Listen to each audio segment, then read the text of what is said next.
Vamos a continuar algunas cosas que un creyente debería constantemente afirmar acerca de sí mismo y del pecado. Número uno, un creyente debería considerar el hecho de que ha muerto al pecado original y a la naturaleza del pecado.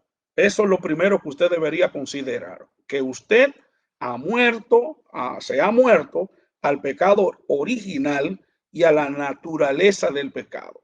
¿Eh? En el momento, oiga esto, en el momento de la salvación, nosotros somos unidos a Cristo mediante el bautismo, mediante la sumersión, mediante el bautismo del Espíritu Santo. Y por consiguiente, tenemos o llegamos a ser partícipes en su muerte. Si usted nota en el libro de los Romanos, yo quiero, ¿verdad?, compartir esta cita con mis amados en esta ocasión, libro de Romanos, y quiero que tal vez usted también siga tomando notas de estos versículos que vamos a citar, Romanos capítulo 6, y vamos a mirar el versículo 2 y 3. Oiga lo que dice aquí, Romanos 6, 2 y 3.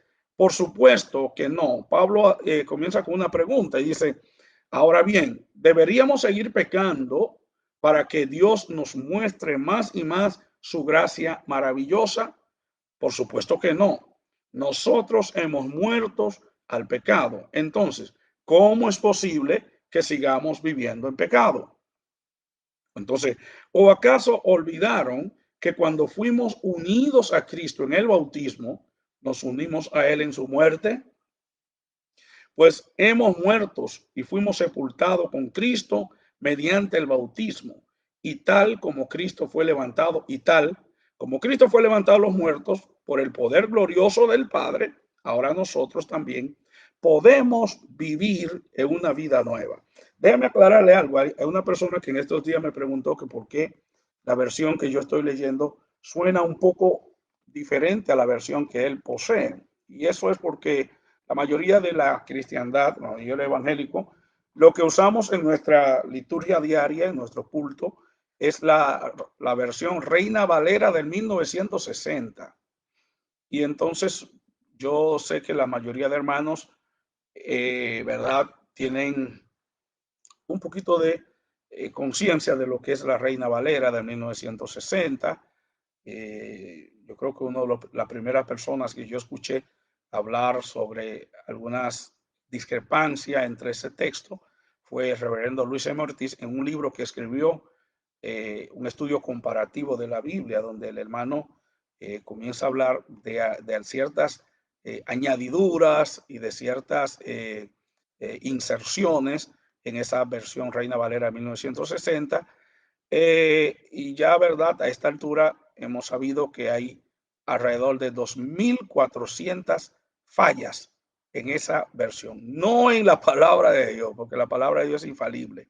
Estamos hablando en la traducción de esa Reina Valera de 1960, que de hecho es una versión, digamos, ecuménica, para así decirlo. Entonces, es bueno que usted como estudioso de la Biblia pueda leerla en diferentes versiones y no limitarse a una sola. Entonces, aquí yo estoy usando, la mayoría de veces uso una versión para mi devocional diario, pero como estoy dando un recorrido, un viaje por toda la Biblia, estoy usando en estos días esta versión NTV, que es, ¿verdad? Se le llama a esa versión del Nueva Traducción Viviente. Estoy usando la Nueva Traducción Viviente. Bien, entonces por eso que usted va a notar que a veces estas expresiones difieren un poco de la Reina Valera que usted normalmente usa y la mayoría creyente que usamos la versión de 1960. Bueno, entonces, note también en el versículo 6, dice, sabemos que nuestro antiguo ser pecaminoso, oye bien, nuestro antiguo ser pecaminoso fue crucificado con Cristo para que el pecado perdiera su poder en nuestra vida. El pecado perdiera su poder en nuestra vida. Ya no somos esclavos del pecado. Note usted este versículo. Si aquí dice, para que el pecado perdiera su poder en nuestra vida. Eso es mientras estamos en Cristo. Mientras estamos en Cristo, o sea, nota usted la preposición en, dentro de, dentro de, en Cristo, en.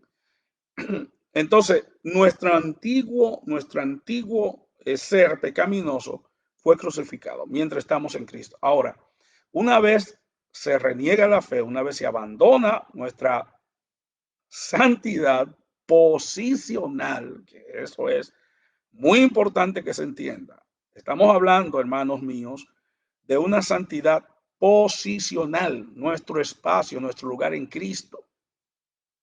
No una santidad por lo que usted haga, sino una santidad posicional. ¿Entiende? Entonces, esto es lo que va a empoderar al creyente a vivir un estado mental saludable, su estadía en Cristo. Ahora, usted nota que cuando la persona se aparta de los caminos de Dios, entonces esa persona comienza a experimentar una serie de altibajos emocionales que pueden dar al traste con el desequilibrio y el desbalance emocional. No vamos a hablar del desbalance conductual. Usted va a notar que hay personas que cuando se van de los caminos del Señor, se vuelven, ¿verdad? Como esas maquinarias de pecar y comienzan a cometer pecado con avidez. Entonces, todo esto tiene que ver, esa conducta desbocada, esa conducta, ¿verdad? Como así desencarrilada, todo esto tiene que ver con un estado, repito, emocional desequilibrado, hermanos. Ahora, voy a continuar. Lo que un creyente debería conocer, segundo es, antes quiero leer el versículo número 7 y el 11, pues cuando morimos con Cristo, fuimos liberados del poder del pecado. Cuando morimos con Cristo, fuimos liberados del poder del pecado. Versículo 11 dice así, así también ustedes, nosotros hoy, deberíamos considerarnos muertos, perdón, así también ustedes deberían considerarse muertos al poder del pecado y vivos para Dios por medio de Cristo Jesús. A través de Cristo Jesús. Leo también en el libro de Gálatas usando esta misma versión. Gálatas capítulo número 3.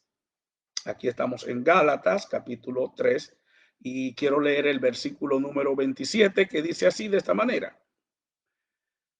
Y todos los que fueron unidos a Cristo en el bautismo se han puesto a Cristo como si se pusieran ropa nueva. Qué lindo. Segundo que debemos considerar, un creyente debería recordar sobre una base regular que está vivo para servir al Señor Jesucristo y entregarse a sí mismo y a sus miembros como instrumentos de justicia.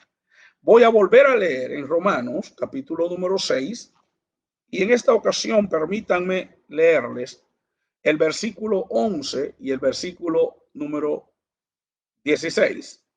Romanos capítulo 6 y en el versículo 11 dice así, así también ustedes deberían considerarse muertos al poder del pecado y vivos para Dios por medio de nuestro Señor Jesús.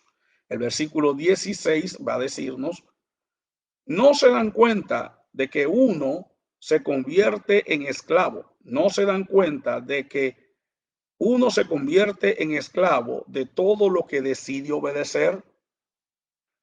Uno puede ser esclavo del pecado, lo cual lleva a la muerte, o puede decidirse obedecer a Dios, lo cual lleva a la vida recta. Ahora, Lo tercero que deberíamos los creyentes en Cristo conocer es que ya no, que la mente, ¿no? Que deberíamos tener en mente que ya no pertenecemos, sino que ha sido, ya no nos pertenecemos, quiero decir, sino que hemos sido comprados con sangre, con la sangre con la cual Cristo Jesús nos redimió. Lo tercero que cada creyente debería considerar. Un creyente, usted, hermano que me escucha, debería pensar siempre, tener en mente que ya nosotros no nos pertenecemos a nosotros mismos, sino que hemos sido comprados con sangre. ¿Sí?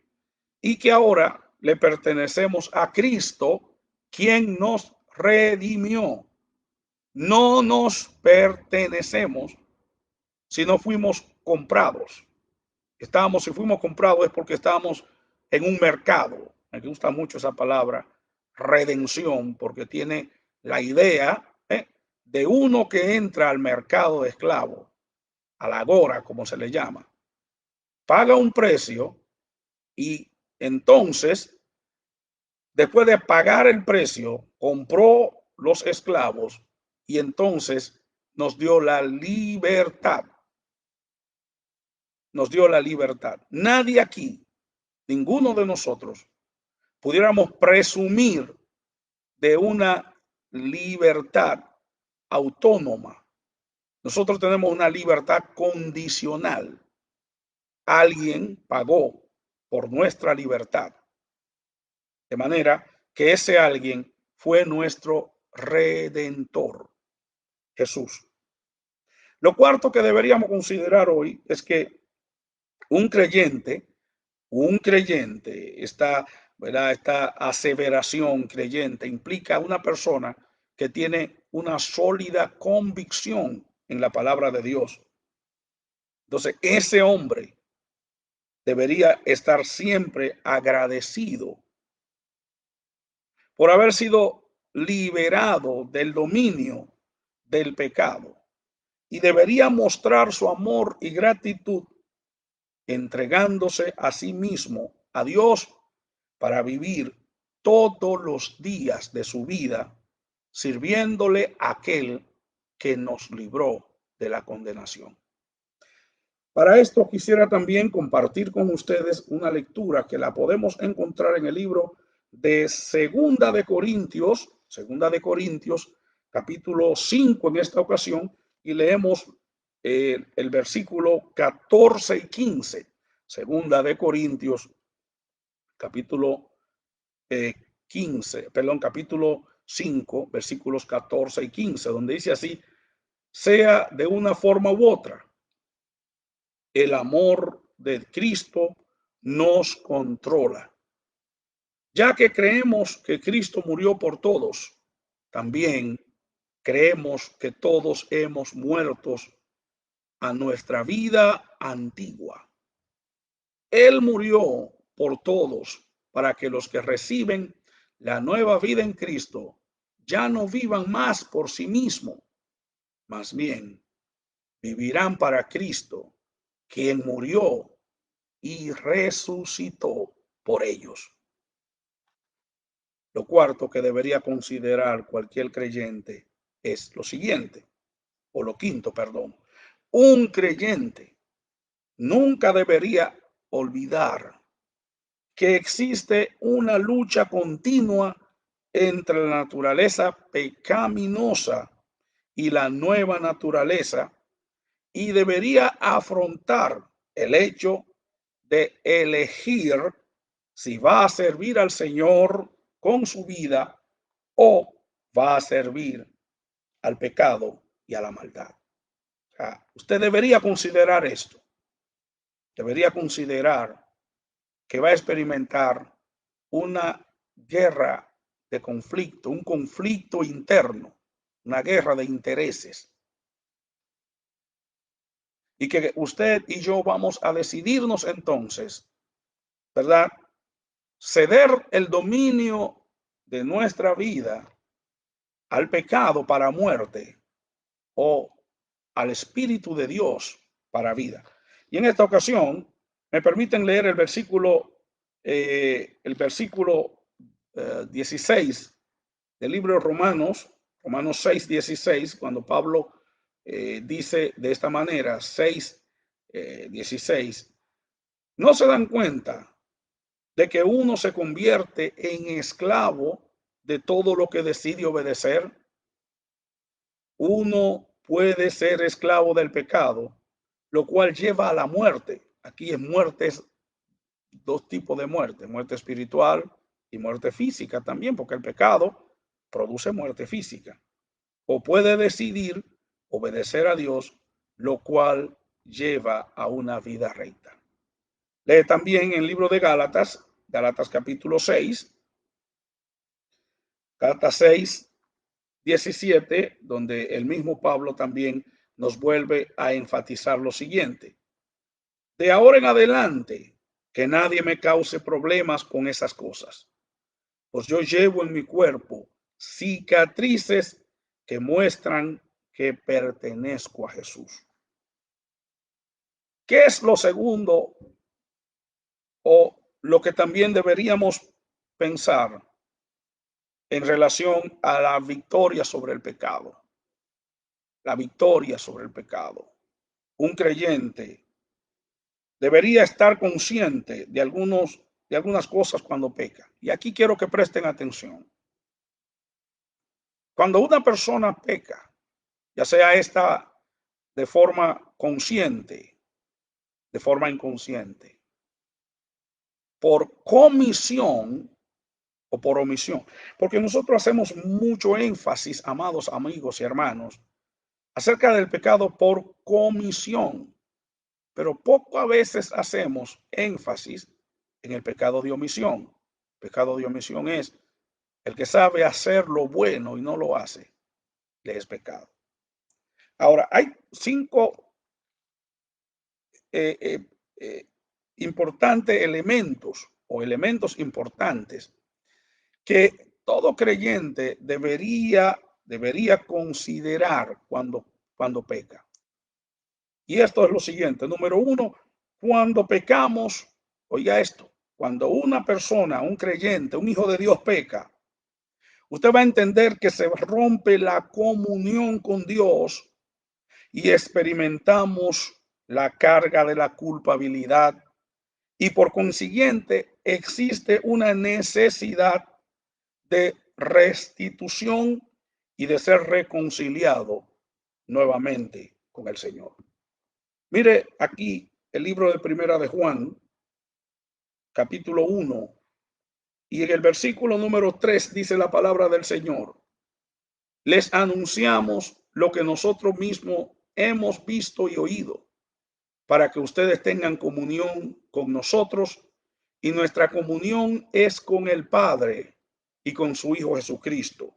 Versículos 6 y 7 dice así, por lo tanto, mentimos si afirmamos que no tenemos, ¿verdad? Si afirmamos que tenemos comunión con Dios, pero seguimos viviendo en oscuridad espiritual. No estamos practicando la verdad. Versículo 7. Pero si vivimos en la luz, así como Dios está en la luz, entonces tenemos comunión los unos con los otros.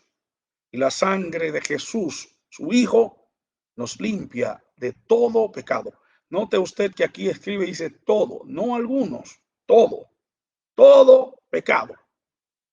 Ahora, lo segundo que nosotros vamos a considerar en relación a la victoria sobre el pecado es en el momento en que pecamos, el Espíritu Santo, oiga, quien mora en nosotros, se aflige y comienza a declararnos culpables del pecado, trayéndolo a nuestra mente y urgiéndonos a hacer las cosas correctas para Dios. He escuchado personas que me dicen, hermano, yo tengo esto, no me deja. Usted está así, eso es hasta cierto punto bueno, porque todavía usted tiene el Espíritu de Dios que lo está redarguyendo internamente. Hay personas que pecan y ya no sienten nada y siguen igual.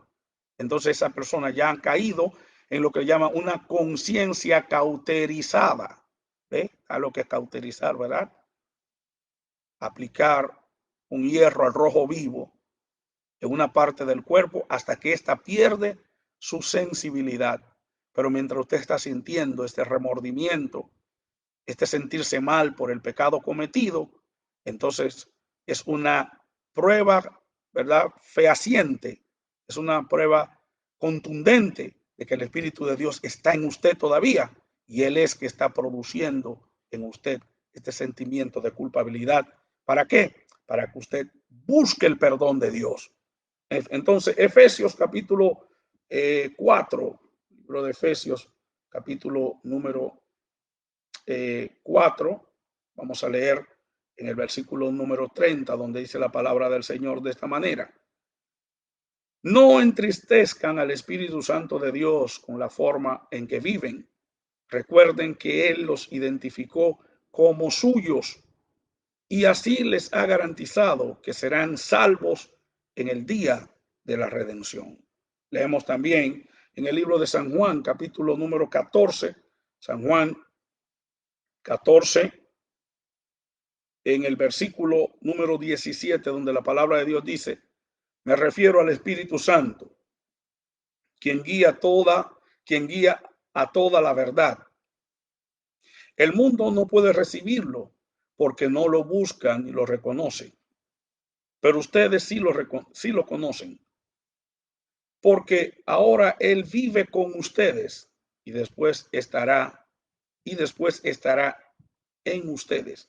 Mira el versículo 26 donde dice Jesús aquí en Juan: pero cuando el Padre envíe al abogado defensor, en su Biblia Reina Valera dice el Paracleto, aquí es abogado defensor, como mi representante, es decir, al Espíritu Santo, Él les enseñará todo y les recordará cada cosa que les he dicho. Esto es la obra o uno de los, ¿verdad?, de los oficios, de las diferentes funciones del Paracleto, ¿verdad?, del Consolador.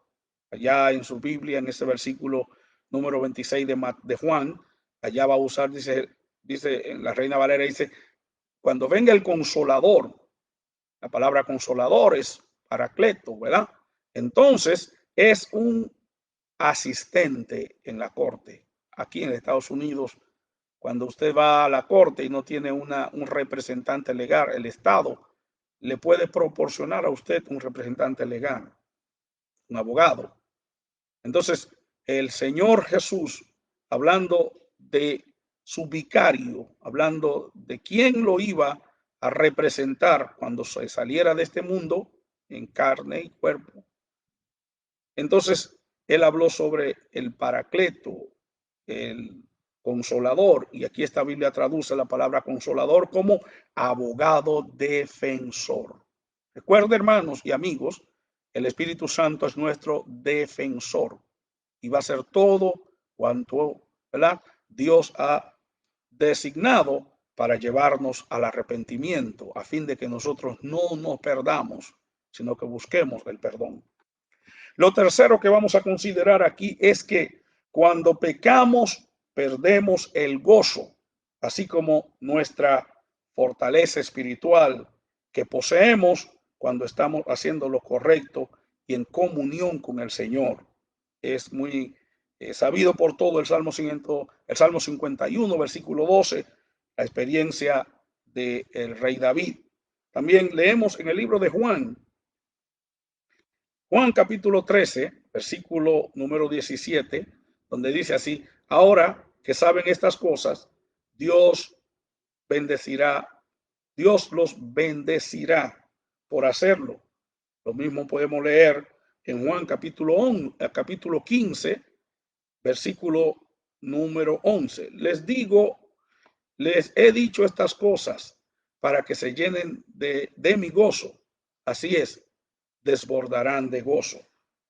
La Biblia enseña, hermanos, que el creyente, la vida del creyente está caracterizada por ese alto nivel de gozo. ¿Qué sucede cuando la persona peca, entonces el gozo se va.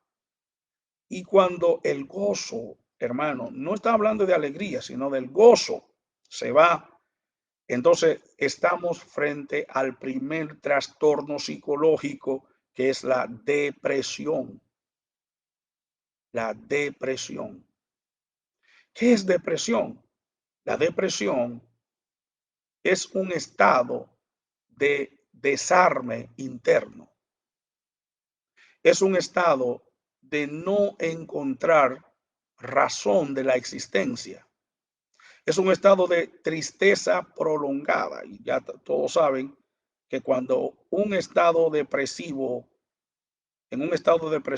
aparecen tristezas prolongadas por 3, 4 meses seguidos, entonces la persona cae en distimia. Ese tipo de depresión se llama distimia, donde la persona no siente nada que lo motiva a seguir adelante y también se desvaloriza, pierde el valor de sí mismo.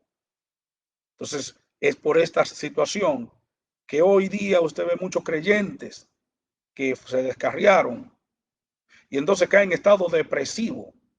Pero ¿qué sucede? La persona, cuando cae en estado depresivo, tiende a buscar algún tipo de muleta emocional para ayudarle a sobrevivir. Y es cuando la persona entonces comienza a recurrir a las sustancias prohibidas, a las drogas, al alcohol. Y mientras más usa estas cosas como muleta emocional, entonces estas sustancias van golpeando su salud física hasta que la persona la pierde. Y cuando se pierde la salud física, lo próximo es el campo santo. Por eso, el pecado puede producir un estado de depresión irreparable. Lo cuarto, cuando pecamos, perdemos la confianza o el atrevimiento de orar, de pedirle al Señor, de acercarnos a Él. Y entonces lo que ocurre es una desconexión de la fuente de vida, ocurre una desconexión de lo que es la luz y la persona cae en un estado de tiniebla espiritual, de tiniebla mental, de tiniebla cognologíco, porque se ha experimentado una desconexión. Y por ende, la persona comienza a tener ciertos comportamientos atípicos. Una de las cosas es que la persona comienza a experimentar altos niveles de irritabilidad. La irritabilidad produce la ira. Muchas personas han perdido la vida en episodios de iras incontenibles. Entonces, luego, nosotros decimos también aquí que cuando pecamos, la persona pierde esa confianza, esa libertad de acercarse a Dios en oración. Ahora, ¿qué sucede?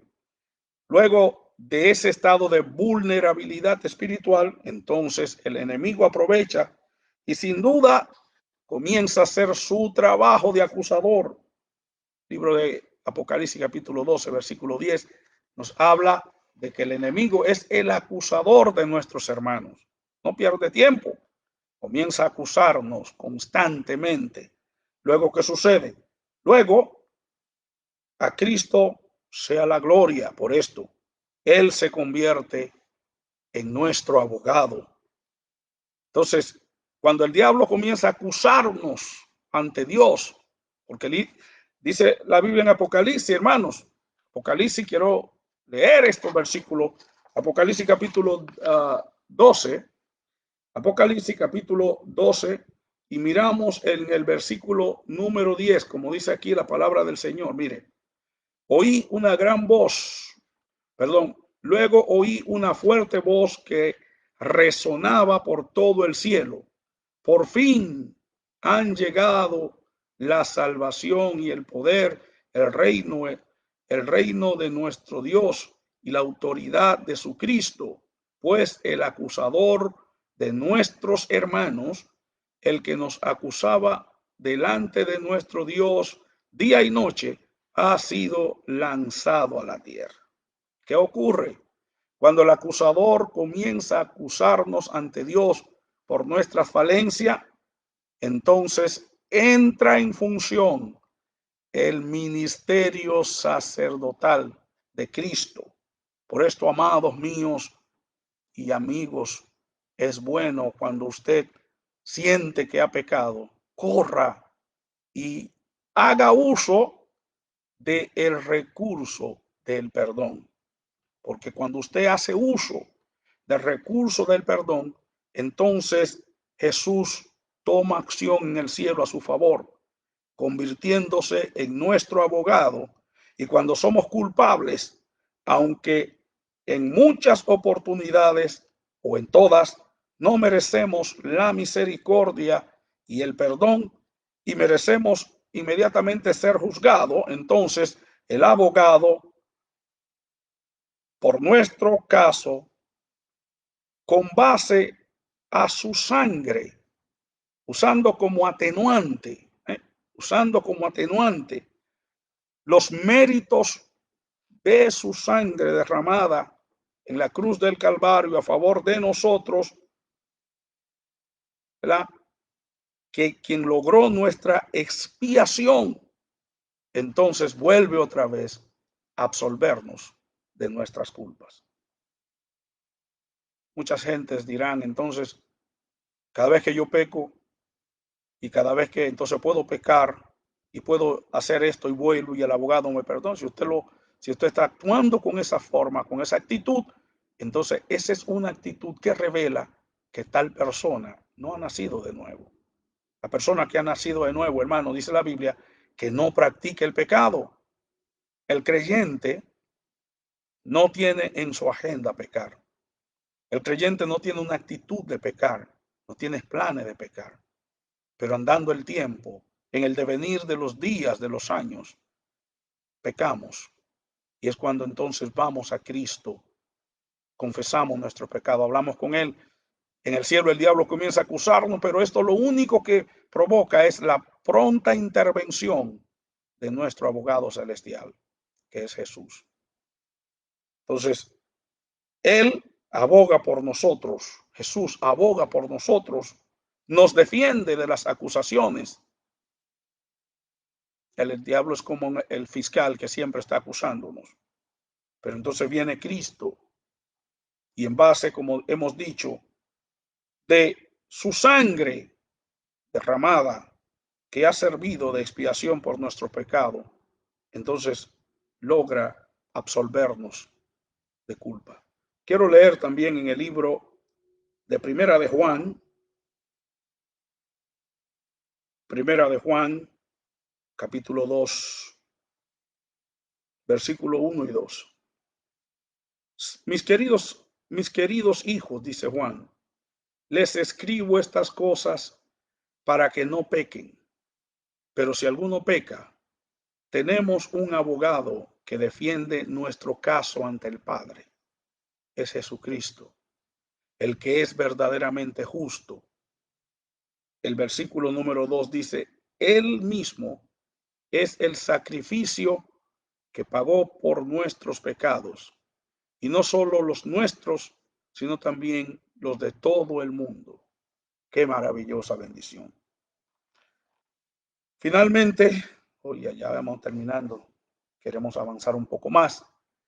Si ustedes me lo permiten, entonces voy a concluir en la próxima semana porque no quiero tomarle mucho tiempo. No quiero que se atestarlo de información para que usted no la recuerde. Finalmente, el creyente está en la línea del castigo para la corrección. Cuando usted peca, usted está en la línea del castigo para la corrección.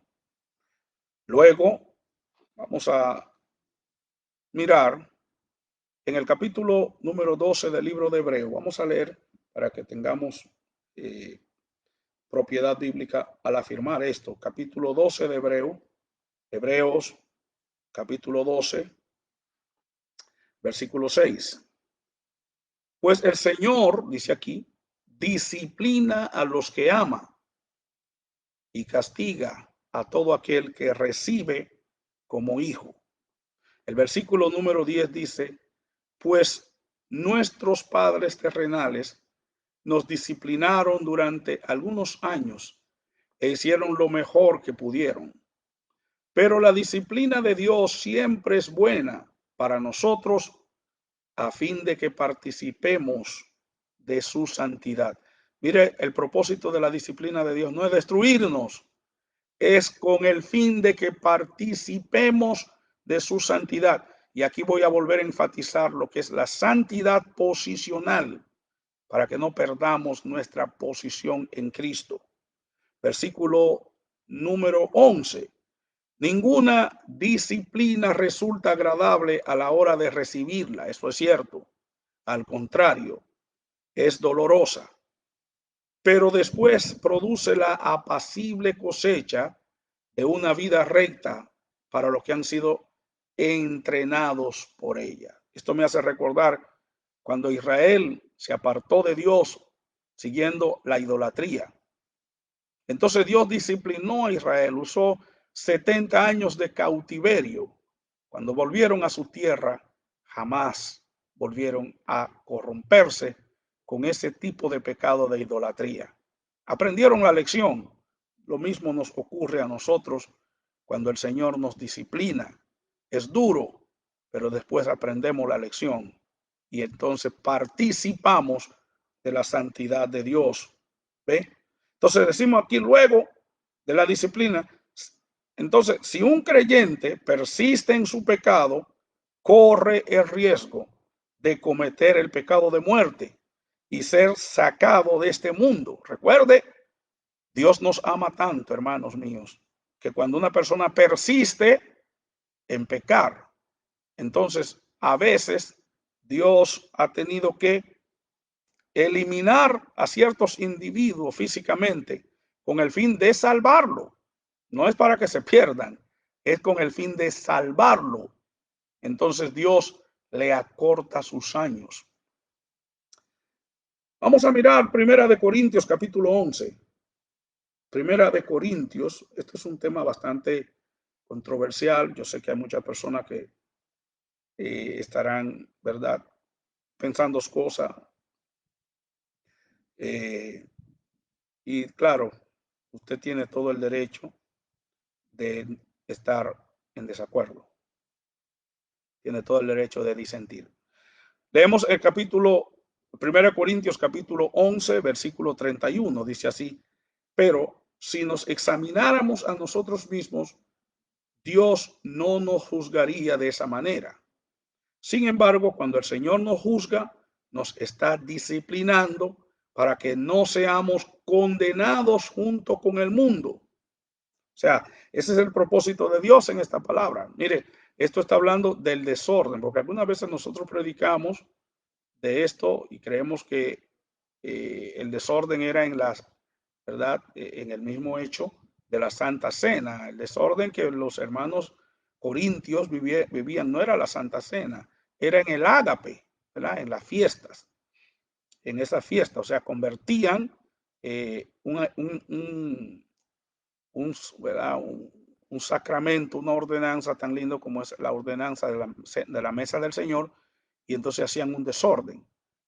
Pablo dice, y él habla sobre alguna cosa.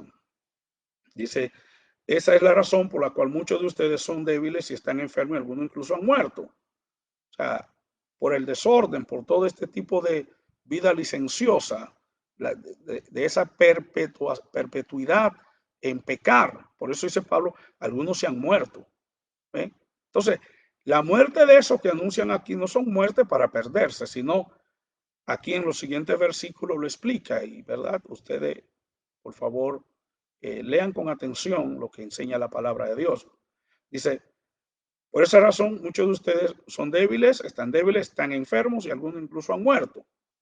Pero aquí hay una conjunción adversativa. Si nos examináramos a nosotros mismos, Dios no nos juzgaría de esta forma. O sea, la razón por la cual estos tres grupos, enfermos, debilitados y muertos, es porque no se examinaron a ellos mismos. Al examinarse ellos mismos, encuentran elementos pecaminosos, lo confiesan, se apartan y son librados del castigo. Ahora, sin embargo, por eso nota usted el versículo 32, y es bueno que usted lea la Biblia usando la correcta puntuación gramatical. Entonces, sin embargo, cuando el Señor nos juzga, ¿por qué nos tiene que juzgar el Señor? Porque nosotros no lo hacemos, no nos examinamos. Entonces, si Él lo hace, nos está disciplinando para que no seamos condenados junto con el mundo. En el mundo, los juicios de Dios para con el mundo son condenatorios todos. Entonces, Dios, para evitar que nosotros como creyentes seamos juzgados junto con el mundo, entonces por esto nos disciplina, ¿eh? Nos disciplina. Y a veces, como hemos dicho, a veces el Señor en ese proceso disciplinario tiene que cortarle la vida a ciertos individuos sobre esta tierra. ¿Por qué? Porque han convertido la gracia de Dios en libertinaje, porque continúan pecando sin examinarse, porque continúan haciendo lo malo. Y Dios los ama tanto y tanto y tanto, y nos ama con un amor incomprensible, que tiene entonces que acortar nuestros años para poder que nosotros podamos ser salvos. A veces la persona cae postrado en una cama y a través de una enfermedad terminal, Dios logra su propósito, y es que el hombre sea quebrantado, como dice el Salmo 90, vuelve al hombre hasta ser quebrantado, y dice, convertido hijo de los hombres. Porque mientras la persona está en salud y gozando de cierto estado de salud, continúa pecando. Entonces, ¿qué hace Dios? Entonces le retira ese nivel de salud física para lograr en el hombre reflexión, para que el hombre se examine, para que el hombre se juzgue en una cama de aflicción, se componga ante Dios, y Dios se lo lleva, y así no tiene que ser juzgado con el mundo. Entonces, por esta razón, amados míos, es lo que llamamos a veces el pecado de muerte. ¿Cuál es ese pecado? Ese pecado de muerte es el que usted perpetúa. La persona constantemente está haciendo. El que sabe hacer lo bueno y no lo hace, es pecado. Lo continúa, lo hace una práctica, un hábito, y esto va a producir muerte por las razones que ya hemos explicado. Esto usted puede ver en el libro de Primera de Juan, donde el apóstol Juan habla de pecado de muerte, ¿verdad? En Primera de Juan, capítulo número 5, Primera de Juan, capítulo 5, y el versículo 16, donde Juan dice, si alguno de ustedes ve que un hermano en Cristo comete un pecado que no lleva a la muerte, debe orar por él, y Dios le dará vida a ese hermano. Pero hay un pecado que lleva a la muerte, y no digo que se ore por quienes lo cometen. ¿Por qué, dice Juan, yo digo que no se ore por lo que lo comete? Porque el que lo comete es él mismo que tiene que arreglar sus cuentas con Dios. En esta noche hemos llegado a la parte final de esta primera sección. Ya son las 9 de la noche y no quiero seguir más que una hora de enseñanza los días martes. No vaya a pensar, amigo y hermano, que usted haya cometido un pecado que nunca Dios lo vaya a perdonar. Todos los pecados son perdonables en Cristo. De hecho, fueron ya perdonados por Cristo en la cruz. El pecado que usted no va a recibir perdón por él es el pecado del cual usted no se aparte. La Biblia enseña, el que confiesa sus pecados y se aparta, alcanzará misericordia. O sea, hay dos procesos. Lo primero es confesarlo. Lo segundo es apartarse. Alcanzará misericordia. Pecados confesados, pero pecados que se continúan practicando, pueden producir, repito, muerte física, hermano. Hay que apartarse de esos pecados como prueba de un verdadero arrepentimiento. Que Dios le bendiga a todos y ojalá pueda contar con la compañía de todos y cada uno de ustedes el próximo martes a las 8 de la noche, cuando estaremos hablando de algunas cosas que el creyente puede hacer para abstenerse de, de pecar y así también mantener un estado de salud emocional y psicológica bien alto. Paz y bendiciones a esta hora de la noche.